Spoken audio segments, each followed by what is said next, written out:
Hi ನಮಸ್ತೆ ಎಲ್ರಿಗೂ welcome back to another useful video. ಇನ್ಸ್ಟಾಗ್ರಾಮಲ್ಲಿ ಆಲ್ರೆಡಿ ಈ ಲಂಚ್ ಬಾಕ್ಸ್ ವಿಡಿಯೋ ಸೀರೀಸ್ನ ನೋಡಿ ಎಲ್ಲರೂ ತುಂಬಾ ಇಷ್ಟಪಡ್ತಾ ಇದ್ದೀರಾ. ಸೊ ಇನ್ನು ಮುಂದೆ ಯೂಟ್ಯೂಬಲ್ಲಿ ಕೂಡ ಈ ಲಂಚ್ ಬಾಕ್ಸ್ ಸೀರೀಸ್ದು ಲಾಂಗ್ ವೀಡಿಯೋಸ್ಗಳು ಬರ್ತಾ ಇರುತ್ತೆ. ಖಂಡಿತ ಎಲ್ಲ ರೆಸಿಪೀಸ್ಗಳು ನಿಮಗೆ ಮತ್ತು ನಿಮ್ಮ ಮಕ್ಕಳಿಗೆ ಇಷ್ಟ ಆಗುತ್ತೆ. ಸೊ ಇವತ್ತು ಫಸ್ಟ್ ವಿಡಿಯೋ ಆಗಿರೋದ್ರಿಂದ 5 ಹೆಲ್ದಿ ಲಂಚ್ ಬಾಕ್ಸ್ ರೆಸಿಪೀಸ್ನ ನಿಮ್ಮ ಜೊತೆ ಈ ವಿಡಿಯೋನಲ್ಲಿ ಶೇರ್ ಮಾಡ್ತಾ ಇದ್ದೀನಿ. ಈ 5 ರೆಸಿಪೀಸ್ಗಳು ನನ್ನ ಮಗನ ಫೇವ್ರೆಟ್ ಅಂತಾನೆ ಹೇಳ್ಬೋದು. ರುಚಿನೂ ತುಂಬ ಚೆನ್ನಾಗಿರುತ್ತೆ, ಮಕ್ಳಿಗೆ ಖಂಡಿತ ಇಷ್ಟ ಆಗುತ್ತೆ, ಹಾಗೆ ಹೆಲ್ತ್ಗೂ ಕೂಡ ಒಳ್ಳೆಯದು. ಅಮ್ಮಂದ್ರು ಯಾವುದೇ ಭಯ ಇಲ್ಲದೆ ಈಸಿಯಾಗಿ ರೆಡಿ ಮಾಡಿ ಕೊಟ್ಬಿಡ್ಬೋದು. ಸೊ ಈ ರೀತಿ ಹೆಲ್ದಿ ಲಂಚ್ ಬಾಕ್ಸ್ ರೆಸಿಪೀಸ್ಗಳು ಬರ್ತಾ ಇರುತ್ತೆ ಅಂತ ಹೇಳ್ದೆ ಅಲ್ವಾ, ಅದನ್ನೆಲ್ಲ ನೀವು ನೋಡಬೇಕು ಅಂದರೆ ಈಗಲೇ ಈ ಚಾನೆಲ್ನ ಸಬ್ಸ್ಕ್ರೈಬ್ ಮಾಡಿಕೊಂಡು ಪಕ್ಕದಲ್ಲಿರುವಂಥ ಬೆಲ್ ಐಕಾನ್ನು ಕೂಡ ಕ್ಲಿಕ್ ಮಾಡ್ಕೊಂಬಿಡಿ. So let's start the video. ಅರ್ಜೆಂಟಲ್ಲಿ ನಾವೇನು ಕೆಲಸ ಮಾಡೋದಕ್ಕೆ ಹೋದ್ರೂ ಹಾಳು ಅಂತಾರಲ್ವ, ಅದು ನಿಜ ಅಲ್ವಾ. ಬೆಳಿಗ್ಗೆ ಎದ್ದು ನಾವು ಮಕ್ಕಳಿಗೆ ಹರಿಬರಿಯಲ್ಲಿ ಏನೇ ಲಂಚ್ ಬಾಕ್ಸ್ ಮಾಡಿ ಕಳಿಸ್ತೀವಿ ಅಂದ್ರೂ ನಮಗೆ ಸ್ಯಾಟಿಸ್ಫ್ಯಾಕ್ಷನ್ ಇರೋದಿಲ್ಲ. ಸೊ ಆದಷ್ಟು ನಾನು ಬೆಳಿಗ್ಗೆ ಏನು ಮಾಡಬೇಕು ಅಂತ ಹೇಳಿ ರಾತ್ರಿನೇ ಪ್ಲ್ಯಾನ್ ಮಾಡಿ ಇಟ್ಕೊಂಡಿರ್ತೀನಿ. ಹಾಗಾಗಿ ಬೆಳಿಗ್ಗೆ ನಾನು ಒಂದು 5 ನಿಮಿಷ ಲೇಟಾಗಿ ಎದ್ದರೂ ಕೂಡ ಕರೆಕ್ಟ್ ಟೈಮ್ಗೆ ಲಂಚ್ ಬಾಕ್ಸ್ ರೆಡಿ ಆಗಿಬಿಡುತ್ತೆ. ಅದರಲ್ಲೂ ಹೆಲ್ದಿಯಾಗಿರೋಂಥ ಲಂಚ್ ಬಾಕ್ಸ್ ರೆಡಿ ಮಾಡೋದು ನಮ್ಮ ಜವಾಬ್ದಾರಿ ಅಲ್ವಾ. ಸೊ ಇವತ್ತು ಫಸ್ಟ್ ಲಂಚ್ ಬಾಕ್ಸ್ ನಾನು ಪ್ರಿಪೇರ್ ಮಾಡ್ತಾ ಇರೋದು ಹೆಸರು ಕಾಳಿನ ಪಡ್ ಮಾಡ್ತಾ ಇದ್ದೀನಿ. ಇಲ್ಲಿ ನಾನು ಮುಂಚೆನೇ ಹೆಸರು ಕಾಳನ್ನು ಮೊಳಕೆ ಬರೆಸಿ ಇಟ್ಕೊಂಡಿದ್ದೀನಿ. ಇದನ್ನು ಬೆಳಗ್ಗೆ ಎದ್ದು ಒಂದು ರೌಂಡ್ ಮಿಕ್ಸಿಗೆ ಹಾಕ್ಕೊಂಡಿದ್ದೀನಿ. ಸ್ವಲ್ಪ ತರಿಯಾಗಿದ್ದರೂ ಕೂಡ ನಡೆಯುತ್ತೆ. ಹಾಗೆ ನೈಟೇನೆ ನಾನು ಉದ್ದಿನ ಬೇಳೆನೂ ಕೂಡ ನೆನೆಸಿ ಇಟ್ಟಿದ್ದೆ. ಈಗ ಉದ್ದಿನ ಬೇಳೆನೂ ಕೂಡ ಅದೇ ಮಿಕ್ಸಿ ಜಾರಿಗೆ ಹಾಕ್ಕೊಂಡಿದ್ದೀನಿ. ಇದಕ್ಕೆ ಸ್ವಲ್ಪ ಜೀರಿಗೆ, ಹಸಿಮೆಣಸಿನ್ಕಾಯಿ, ಶುಂಠಿ ಹಾಗೆ ಸ್ವಲ್ಪ ನೀರನ್ನು ಹಾಕಿ ಚೆನ್ನಾಗಿ ಫೈನ್ ಪೇಸ್ಟನ್ನು ಮಾಡ್ಕೋಬೇಕು. ನಾರ್ಮಲ್ ಆಗಿ ನಾವು ಈ ದೋಸೆ ಬ್ಯಾಟರ್ನೆಲ್ಲ ರೆಡಿ ಮಾಡ್ಕೊಳ್ತೀವಲ್ವ, ಅದಕ್ಕೆ ಉದ್ದಿನ ಬೇಳೆನ ಹೇಗೆ ರುಬ್ಕೊಳ್ತೀವೋ ಇದಕ್ಕೂ ಕೂಡ ಅದೇ ಥರನೇ ರುಬ್ಕೊಂಡು ನೆಕ್ಸ್ಟ್ ಇದಕ್ಕೆ ರುಚಿಗೆ ತಕ್ಕಷ್ಟು ಉಪ್ಪನ್ನು ಹಾಕ್ಕೊಂಡಿದ್ದೀನಿ. ಹಾಗೆ ಕಾಳಲ್ವ ಅಸಿಡಿಟಿ ಆಗಬಾರ್ದು ಅಂತ ಹೇಳಿ ಸ್ವಲ್ಪ ಇಂಗನ್ನು ಹಾಕಿದ್ದೀನಿ. ಮೇಲ್ಗಡೆ ಸ್ವಲ್ಪ ಕೊತ್ತಂಬರಿನ ಹಾಕಿ ಚೆನ್ನಾಗಿ ಇದನ್ನು ಮಿಕ್ಸ್ ಮಾಡ್ಕೊಳ್ತಾ ಇದ್ದೀನಿ. ಗಟ್ಟಿ ಇದೆ ಈ ಬ್ಯಾಟರ್ ಅಂತ ಅನಿಸಿದ್ರೆ ಸ್ವಲ್ಪ ನೀರನ್ನ ಹಾಕಿ ಮಿಕ್ಸ್ ಮಾಡ್ಕೋಬೋದು. ಸೊ ಈಗ ಪರ್ಫೆಕ್ಟಾಗಿ ಈ ಬ್ಯಾಟರ್ ರೆಡಿ ಆಗಿದೆ. ಇದನ್ನು ನಾವು ನೆನೆಸ್ಬೇಕು ಅನ್ನೋ ಅವಶ್ಯಕತೆ ಇಲ್ಲ. ರೆಡಿ ಆದ ತಕ್ಷಣ ಇಮಿಡಿಯೇಟಾಗಿ ನಾವು ಪಡ್ ಮಾಡ್ಕೊಂಡ್ಬಿಡ್ಬೋದು. ಇಲ್ಲಿ ನಾನು ಯೂಸ್ ಮಾಡ್ತಾ ಇರೋದು ಎಲ್ಲ ಕೂಡ ಇಂಡಸ್ ವ್ಯಾಲಿ ಪ್ರಾಡಕ್ಟ್ಗಳು. ಸೊ ಎಲ್ಲ ಪ್ರಾಡಕ್ಟ್ಗಳು ಕೂಡ ನಾನು ಆಲ್ರೆಡಿ 1 ಮಂತಿಂದ ಯೂಸ್ ಮಾಡಿರೋವಂಥ ಪ್ರಾಡಕ್ಟ್ಸು. ಸೊ ತುಂಬಾ ಚೆನ್ನಾಗಿದ್ದಾವೆ. ನಿಮಗೂ ಕೂಡ ನಾನಿಲ್ಲಿ ಯೂಸ್ ಮಾಡಿರೋ ಯಾವುದೇ ಪ್ರಾಡಕ್ಟ್ ಬೇಕು ಅಂದ್ರೂ ಡಿಸ್ಕ್ರಿಪ್ಷನಲ್ಲಿ ಅದರ ಲಿಂಕನ್ನು ಕೊಟ್ಟಿರ್ತೀನಿ. ಸೊ ನೀವು ಅಲ್ಲಿಂದ ಪರ್ಚೇಸ್ ಮಾಡ್ಬೋದು. ಹಾಗೆಯೇ ಇದೇ ಲಿಂಕಿಂದ ನೀವು ಪರ್ಚೇಸ್ ಮಾಡಿದ್ರೆ ನಿಮಗೆ ಎಕ್ಸ್ಟ್ರಾ 12% ಡಿಸ್ಕೌಂಟ್ ಸಿಗುತ್ತೆ. ಬಟ್ ಆ ಲಿಂಕನ್ನು ಓಪನ್ ಮಾಡಿದ್ಮೇಲೆ ಇಲ್ಲಿ ಮೇಲ್ಗಡೆ ಸ್ಕ್ರೀನಲ್ಲಿ ಪ್ರೇಮ 12 ಅಂತ ಕೂಪನ್ ಕೋಡ್ ಕಾಣಿಸ್ತಾ ಇದೆ ಅಲ್ವಾ, ಇದನ್ನು ಮೆನ್ಷನ್ ಮಾಡಿದ್ರೆ ಮಾತ್ರ ನಿಮಗೆ 12% ಡಿಸ್ಕೌಂಟ್ ಸಿಗೋದು.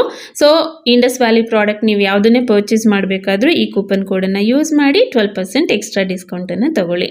ಸೊ ಪಡ್ಡಂತೂ ಈಗ ರೆಡಿ ಆಗಿದೆ. ತುಂಬಾ ಹೆಲ್ದಿ ಆಗಿರೋವಂಥದ್ದು, ಹೈ ಪ್ರೋಟೀನ್ ಬ್ರೇಕ್ಫಾಸ್ಟ್ ಅಥವಾ ಮಕ್ಕಳಿಗೆ ಹೆಲ್ದಿ ಲಂಚ್ ಬಾಕ್ಸ್ ಅಂತ ಕೂಡ ಹೇಳ್ಬೋದು.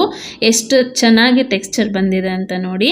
ಇದನ್ನು ನೀವು ಶೇಂಗಾ ಚಟ್ನಿ ಜೊತೆ ಸರ್ವ್ ಮಾಡಿದ್ರೆ ತುಂಬಾ ಚೆನ್ನಾಗಿರುತ್ತೆ. ಇನ್ನು ನೆಕ್ಸ್ಟ್ ಡೇ ಲಂಚ್ ಬಾಕ್ಸಿಗೆ ನಾನಿಲ್ಲಿ ಪ್ರಿಪೇರ್ ಮಾಡಿರೋದು ಪಾಲಕ್ ಟಿಕ್ಕಿ. ಇಲ್ಲಿ ನಾನು ಒಂದು ಕಟ್ಟಷ್ಟು ಪಾಲಕ್ನ ಚೆನ್ನಾಗಿ ತೊಳ್ಕೊಂಡು ಚಿಕ್ಕದಾಗಿ ಕಟ್ ಮಾಡಿ ಇಟ್ಕೊಂಡಿದ್ದೀನಿ. ಇದ್ರ ಜೊತೆ 1 ಕ್ಯಾರೆಟು, 1 ಈರುಳ್ಳಿ, 2 ಹಸಿಮೆಣಸಿನ್ಕಾಯಿನ ಚಿಕ್ಕದಾಗಿ ಕಟ್ ಮಾಡಿ ಹಾಕಿದ್ದೀನಿ. ಮೇಲ್ಗಡೆ ಸ್ವಲ್ಪ ಶುಂಠಿ ಬೆಳ್ಳುಳ್ಳಿ ಪೇಸ್ಟು, ಕರಿಬೇವು, ಹಾಗೆ 1 ಚಮಚ ಬಿಳಿ ಎಳ್ಳು, ಸ್ವಲ್ಪ ಅರಿಶಿನದ ಪುಡಿ, ಪೆಪ್ಪರ್ ಪುಡಿ, ಹಾಗೆ ಇಂಗು ಸ್ವಲ್ಪ ಹಾಕಿದ್ದೀನಿ. ಹಾಗೆ 1 ಚಮಚ ಖಾರದ ಪುಡಿ, ಸ್ವಲ್ಪ ಓಂಕಾಳು 1/4 ಚಮಚದಷ್ಟು ಆದರೆ ಸಾಕು. ಅದನ್ನು ಈ ರೀತಿ ಕೈಯಲ್ಲಿ ತೊಗೊಂಡು ಚೆನ್ನಾಗಿ ತಿಕ್ಕಿ ಆಮೇಲೆ ಹಾಕಬೇಕು, ಆವಾಗ ಫ್ಲೇವರ್ ಚೆನ್ನಾಗಿ ಬರುತ್ತೆ. ರುಚಿಗೆ ತಕ್ಕಷ್ಟು ಉಪ್ಪು, ಮೇಲೆ ಸ್ವಲ್ಪ ಕೊತ್ತಂಬರಿ, ಇದಿಷ್ಟನ್ನು ಹಾಕಿ 1 ಕಪ್ನಷ್ಟು ಕಡಲೆ ಹಿಟ್ಟನ್ನು ಹಾಕಿದ್ದೀನಿ. ಹಾಗೆ 1 ಚಮಚ ನಿಂಬೆಹಣ್ಣಿನ ರಸನ ಕೂಡ ಇದಕ್ಕೆ ಹಾಕ್ಕೊಂಡಿದ್ದೀನಿ. ಇದಿಷ್ಟನ್ನು ಹಾಕಿ ಮೊದಲು ಚೆನ್ನಾಗಿ ಇದನ್ನು ಮಿಕ್ಸ್ ಮಾಡ್ಕೋಬೇಕು. ಅದಾದಮೇಲೆ ನಾರ್ಮಲ್ ತಣ್ಣೀರನ್ನು ಇದಕ್ಕೆ ಸ್ವಲ್ಪನೇ ಹಾಕ್ಕೊಳ್ತಾ ಈ ಕನ್ಸಿಸ್ಟೆನ್ಸಿಗೆ ಬರೋವರೆಗೂ ಇದನ್ನು ಕಲಿಸ್ಕೋಬೇಕು. ಕೈಯಲ್ಲಿ ಒಂದು ಸ್ವಲ್ಪ ನೀವು ಈ ರೀತಿ ಉಂಡೆ ಮಾಡಿ ನೋಡಿ, ಚೆನ್ನಾಗಿ ಬರ್ತಾ ಇದೆ ಅಂದರೆ ಇದು ಪರ್ಫೆಕ್ಟಾಗಿ ಆಗಿದೆ ಅಂತ.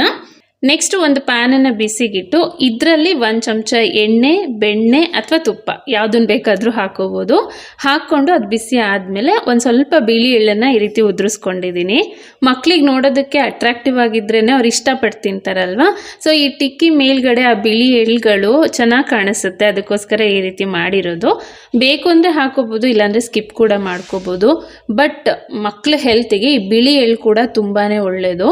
ಸೊ ಹಾಗಾಗಿ ಅಡುಗೆನಲ್ಲಿ ಆದಷ್ಟು ಯೂಸ್ ಮಾಡಿದ್ರೆ ಚೆನ್ನಾಗಿರುತ್ತೆ. ಒಂದು ಸೈಡಲ್ಲಿ ಈ ರೀತಿ ಚೆನ್ನಾಗಿ ಫ್ರೈ ಆದಮೇಲೆ ಇನ್ನೊಂದು ಸೈಡಲ್ಲಿ ಇದನ್ನು ಫ್ಲಿಪ್ ಮಾಡಿ ಮತ್ತೆ ಫ್ರೈ ಮಾಡ್ಕೊಬೇಕು. ಸೊ ಎರಡೂ ಕಡೆನೂ ಈ ರೀತಿ ಕ್ರಿಸ್ಪಿಯಾಗಿ ಆದಾಗ ಟೇಸ್ಟ್ ಚೆನ್ನಾಗಿ ಬರುತ್ತೆ. ಸೊ ಮಕ್ಕಳಿಗೆ ಇದನ್ನು ನೀವು ಟೊಮ್ಯಾಟೊ ಸಾಸ್ ಜೊತೆ ಸರ್ವ್ ಮಾಡ್ಬೋದು, ಪುದೀನ ಚಟ್ನಿ ಜೊತೆ ಸರ್ವ್ ಮಾಡ್ಬೋದು, ಅಥವಾ ಹಾಗೆ ತಿನ್ನೋದಕ್ಕೂ ಇದು ಚೆನ್ನಾಗಿರುತ್ತೆ. ಯಾಕಂದರೆ ಎಲ್ಲ ಮಸಾಲನೂ ಇದರಲ್ಲೇ ಹಾಕಿದ್ದೀವಲ್ವ. ಬಟ್ ಟೊಮ್ಯಾಟೊ ಕೆಚಪ್ ಕೊಡೋದಾದರೆ ಆದಷ್ಟು ಮನೆಯಲ್ಲೇ ಮಾಡಿಕೊಡೋದು ಒಳ್ಳೆಯದು. ನೆಕ್ಸ್ಟ್ ಥರ್ಡ್ ಲಂಚ್ ಬಾಕ್ಸಿಗೆ ನಾನು ಒಂದು ಸ್ವಲ್ಪ ಓಟ್ಸನ್ನು ಒಂದು ಅರ್ಧ ಮುಕ್ಕಾಲು ಗಂಟೆ ಮುಂಚೆನೇ ನೆನೆಸಿ ಇಟ್ಟಿದ್ದೆ. ಅದನ್ನು ಮಿಕ್ಸಿ ಜಾರಿಗೆ ಹಾಕ್ಕೊಳ್ತಾ ಇದ್ದೀನಿ. ಇದ್ರ ಜೊತೆ ಒಂದು ಕಪ್ಪಷ್ಟು ಮೊಳಕೆ ಬಂದಿರೋಂಥ ಹೆಸರು ಕಾಳನ್ನ ಕೂಡ ಹಾಕ್ಕೊಂಡಿದ್ದೀನಿ. ಓಟ್ಸೇ ಹಾಕ್ಕೋಬೇಕು ಅಂತ ಏನಿಲ್ಲ, ನೀವು ರಾತ್ರಿನೇ ಅಕ್ಕಿ ನೆನೆಸಿಟ್ಟು ಕೂಡ ಅದನ್ನು ಈ ಹೆಸರು ಕಾಳು ಜೊತೆ ಹಾಕ್ಕೊಂಡು ಮಿಕ್ಸಿ ಮಾಡ್ಕೋಬೋದು. ಇದ್ರ ಜೊತೆ ಒಂದು ಸ್ವಲ್ಪ ಹಸಿಮೆಣಸಿನ್ಕಾಯಿ, ಶುಂಠಿ, ಈರುಳ್ಳಿ, ಕೊತ್ತಂಬರಿ, ಕರಿಬೇವು, 1 ಚಮಚ ಜೀರಿಗೆ, ರುಚಿಗೆ ತಕ್ಕಷ್ಟು ಉಪ್ಪು, ಇದಿಷ್ಟನ್ನು ಹಾಕಿ ಸ್ವಲ್ಪ ನೀರು ಹಾಕಿ ಇದನ್ನು ಚೆನ್ನಾಗಿ ರುಬ್ಕೋಬೇಕು. ನಾರ್ಮಲ್ ದೋಸೆ ಮತ್ತು ಪಡ್ಡಿಗೆಲ್ಲ ಯಾವ ರೀತಿ ರುಬ್ಕೊತೀವಲ್ವ ಅದೇ ಥರನೇ ಅದೇ ಮಿಕ್ಸಿ ಜಾರಲ್ಲೇ ಸ್ವಲ್ಪ ನೀರು ಹಾಕಿ ಇದಕ್ಕೆ ಹಾಕ್ಕೊಂಡು ಚೆನ್ನಾಗಿ ನಾನು ಇದನ್ನು ಮಿಕ್ಸ್ ಮಾಡ್ಕೊತಾ ಇದ್ದೀನಿ. ಸೊ ಬ್ಯಾಟರ್ ಈಗ ರೆಡಿ ಆಗಿದೆ ಅಲ್ವಾ. ಇದರಿಂದ ನೀವು ಚಿಕ್ಕದಾಗಿ ಪುಟಾಣಿ ದೋಸೆ ಮಾಡಿಕೊಟ್ರೂ ಕೂಡ ಮಕ್ಳಿಗೆ ಇಷ್ಟ ಆಗುತ್ತೆ. ನಾನಿಲ್ಲಿ ನಾರ್ಮಲ್ ದೋಸೆನೇ ಮಾಡ್ಕೊಂಡಿದ್ದೀನಿ. ಕ್ರಿಸ್ಪಿನೆಸ್ಸು ಚೆನ್ನಾಗಿರುತ್ತೆ, ಟೇಸ್ಟು ಚೆನ್ನಾಗಿರುತ್ತೆ, ಜೊತೆಗೆ ಹೆಲ್ತ್ಗೂ ಅಷ್ಟೇ ಒಳ್ಳೆಯದು. ಯಾವಾಗಲೂ ಅಕ್ಕಿಯಿಂದನೇ ದೋಸೆ, ಇಡ್ಲಿ, ಪಡ್ಡನ್ನು ಮಾಡಿಕೊಡೋ ಬದಲು ಈ ರೀತಿ ಕಾಳುಗಳಿಂದ ಅಥವಾ ಸಿರಿಧಾನ್ಯಗಳಿಂದ ಮಾಡಿಕೊಟ್ಟಾಗ ಅವ್ರಿಗೂ ಟೇಸ್ಟ್ ಏನೋ ಡಿಫ್ರೆಂಟ್ ಆಗಿದೆ ಅಂತ ಅನಿಸುತ್ತೆ. ಜೊತೆಗೆ ಇದೆಲ್ಲ ಅವರಿಗೂ ಅಭ್ಯಾಸ ಆಗುತ್ತೆ. ಆ್ಯಕ್ಚುಲಿ ನಾನು ಎಲ್ಲ ರೆಸಿಪೀಸ್ಗಳನ್ನು ಇದೇ ವಿಡಿಯೋನಲ್ಲೇ ತೋರಿಸೋಣ ಅಂತ ಅಂದ್ಕೊಂಡಿದ್ದೆ, ಆದರೆ ವಿಡಿಯೋ ಸ್ವಲ್ಪ ಲಾಂಗ್ ಆಗ್ತಾ ಇತ್ತು. ಹಾಗಾಗಿ ಈ ವಿಡಿಯೋನಲ್ಲಿ ಜಸ್ಟ್ 3 ರೆಸಿಪೀಸ್ನ ತೋರಿಸಿದ್ದೀನಿ. ನೆಕ್ಸ್ಟ್ ವಿಡಿಯೋನಲ್ಲಿ ಬೇರೆ ರೆಸಿಪೀಸ್ಗಳನ್ನು ತೋರಿಸ್ತೀನಿ. ಯಾಕೆ ಅಂದರೆ ಕಡಿಮೆ ಟೈಮಲ್ಲಿ ನಿಮ್ಗೆ ಯೂಸ್ ಆಗುವಂಥ ಇನ್ಫಾರ್ಮೇಷನ್ನ ಕೊಡೋದು ನನ್ನ ಇಂಟೆನ್ಷನ್ನು. ನಿಮ್ಮ ಟೈಮ್ ಕೂಡ ನನಗೆ ಅಷ್ಟೇ ಇಂಪಾರ್ಟೆಂಟು. ಯಾವುದು ಇಷ್ಟ ಆಯಿತು, ಹಾಗೆ ಯಾವುದನ್ನು ಸ್ವಲ್ಪ ಬೇಗ ಈಸಿಯಾಗಿ ಮಾಡ್ಬೋದು ಅಂತ ಅನಿಸ್ತು ಅಂತ ಹೇಳಿ ನಂಗೆ ಕಮೆಂಟ್ ಮಾಡಿ. ಜೊತೆಗೆ ಇದೇ ಸೀರೀಸಲ್ಲಿ ಬರುವಂಥ ನೆಕ್ಸ್ಟ್ ಲಂಚ್ ಬಾಕ್ಸ್ ರೆಸಿಪಿ ವಿಡಿಯೋನಲ್ಲಿ ನಾನು ನನ್ನ ಮಗನಿಗೆ ಸ್ನ್ಯಾಕ್ಸ್ ಬಾಕ್ಸಿಗೆ ಏನೇನೆಲ್ಲ ಗುಡ್ ಆಪ್ಷನ್ಸ್ನ ಕಳಿಸ್ತೀನಿ ಅನ್ನೋದನ್ನು ಕೂಡ ಮೆನ್ಷನ್ ಮಾಡ್ತೀನಿ. ಸೊ ತಪ್ಪದೆ ವಿಡಿಯೋನ ನೋಡ್ತಾ ಇರಿ. ಇದೇ ವಿಡಿಯೋನ ನಿಮ್ಮ ಫ್ರೆಂಡ್ಸ್ ಮತ್ತು ಫ್ಯಾಮಿಲಿ ಮೆಂಬರ್ಸಲ್ಲಿ ಮಕ್ಕಳಿರೋವಂಥ ತಾಯಂದ್ರಿಗೆ ಕಳಿಸಿ, ಅವ್ರಿಗೂ ಕೂಡ ಹೆಲ್ಪ್ ಆಗುತ್ತೆ ಅಲ್ವಾ.